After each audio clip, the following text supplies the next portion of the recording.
নেতা, আমাদের বিএনপি প্রতিষ্ঠাতা, স্বাধীনতার ঘোষক শহীদ রাষ্ট্রপতি জিয়া রহমান সাহেবকে। এবং একই সাথে আমি গভীর শ্রদ্ধাভাবে স্মরণ করছি আমাদের গণতন্ত্রের মা, আমাদের সকলের মা, আমাদের বাংলাদেশের অভিভাবক ছিলেন আমাদের 3 বারের সাবেক প্রধানমন্ত্রী বেগম খালেদা জিয়াকে। এবং একই সাথে স্মরণ করছি তারই ছেলে কোকোকে, যারা আজকে আমাদের মাঝে নাই। আল্লাহ তাদেরকে বেহেশতবাসী করুক, তাদের আত্মার মাগফিরাত কামনা করছি।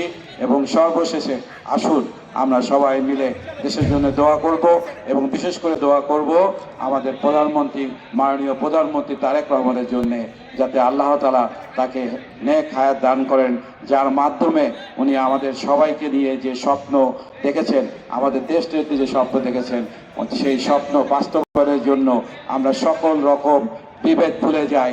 দলের মধ্যে যে কোনো অন্তদ্বন্দ্ব থাকে সে অন্তদ্বন্দ্ব ভুলে দিয়ে, গ্রুপিং রাজনীতি বাদ দিয়ে দলের জন্য যেটা ভালো হবে, দেশের জন্য যেটা ভালো হবে সেইভাবে আমরা করি।